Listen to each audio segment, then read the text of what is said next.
Hello and welcome to the Vaults of Terra. My name is Ed and today we're going to be looking at the Chaos God, specifically looking at the Chaos God Khorne. Now he's the Chaos God of anger, violence, hatred and bloodlust, for Khorne was the second Chaos God to emerge into existence and is considered militarily one of the most powerful Chaos Gods in existence. Non-imperial sources cite his emergence as an individual entity from the roiling mass of chaos during the human medieval period, and every act of violence in the galaxy is said to lend Khorne power, either through the actions of his servants, his allies, or even his enemies. His name, Khorne, derives from his name in the Dark Tongue, the language of the Chaos and Demons, which is Kharneth, which sounds a lot like the Low Gothic word carnage. His name apparently means the Lord of Rage or the Lord of Blood, although sources tend to disagree whether the name came first or the meaning. Khorne is renowned for despising trickery and warp magic, and thus despises his brother god Tzeentch, who epitomizes this practice. However, Khorne hates Slaanesh, the god of pain and pleasure, more than Tzeentch, viewing him as a weakling who would prevent death and battle in their pursuit of more perverse pleasures, thus denying Khorne the blood and death he craves. As such, Khorne strangely shelters his own followers from pain, driving them into a blood frenzy to ignore their hurts and pains, and to focus on the struggle and battles ahead, even as they bleed to death, missing body parts or worse. Depictions of Khorne display him as a gigantic warrior being, sitting atop a mountainous throne made from the skulls of the dead, centered in a vast oceanic lake of blood.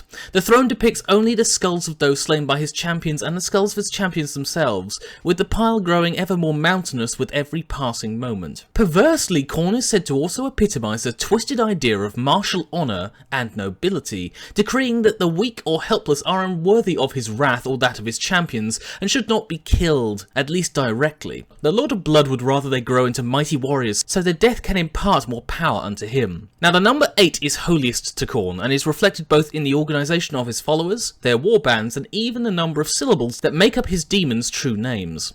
The worship of Khorne is deceptively straightforward. Its followers are all warriors with no exceptions, although for some it is a state of mind rather than their pure role. There are no temples to Khorne, only battlefields on which his people fight, and time wasted off the battlefield worshipping him is more likely to anger Khorne as opposed to appease him. To achieve the greatest of Khorne's blessings, his followers go onto these battlefields worshipping either through combat or bloodshed, slaughtering their enemies, sometimes also loyal followers of Khorne, or even just struggling as much as possible to earn victory through earnest combat, and even if they die, if they have struggled with all their might, they will earn Khorne's blessing. It is also said that letting a day pass without worshipping Khorne can incur his wrath, for he is an impatient god who prefers a bloodbath over strategy. His battle cries reflect his teachings of wanton violence and hate, striking fear into the hearts of all who hear, "Blood for the blood god, skulls for the skull throne."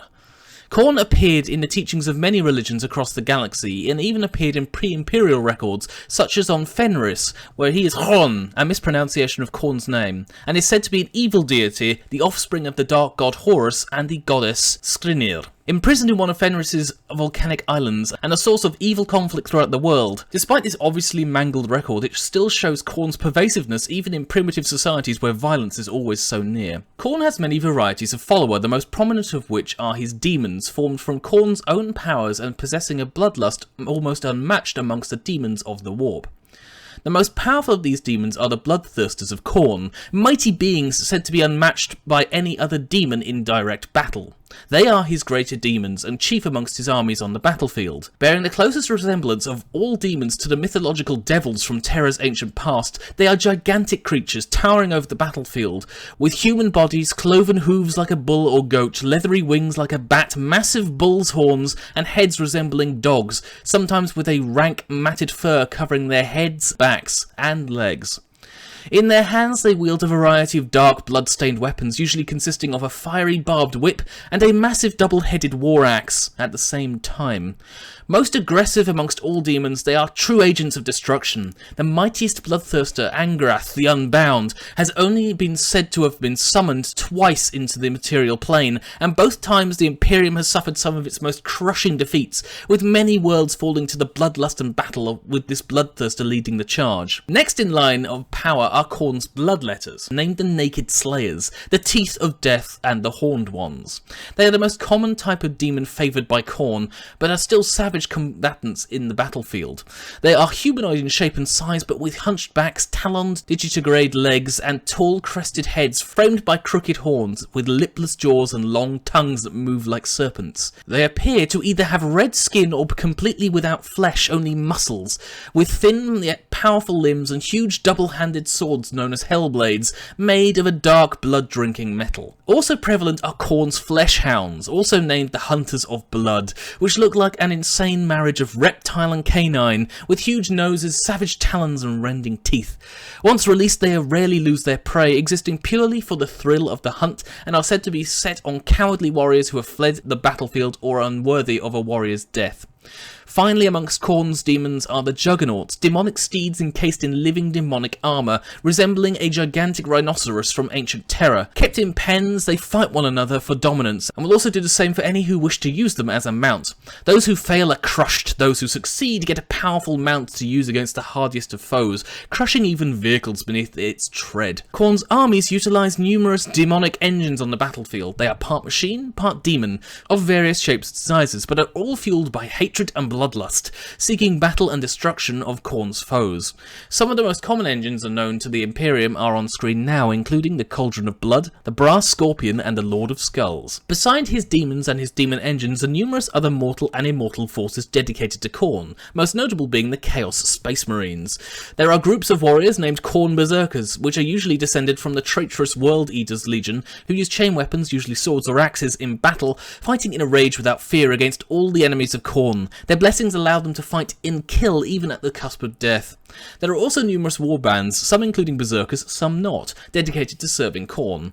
Most prominent are the warbands made from the World Eaters Legion, formerly led by the Berserk Primarch Angron, with many taking their own names and choices of colouring after the Horus Heresy, whilst other non-World Eater warbands have also sprung up in the 10,000 years since the Heresy, with the names on screen now. Now there are other warbands made from humans rather than Chaos Space Marines. These are the Blood Pact, which are the most highly organised Chaos cult devoted to Khorne, the Blooded Hands, the Blood Gores, the Kith, the Sons of Slaughter, the Arrakis Headhunters, and the Scarblades.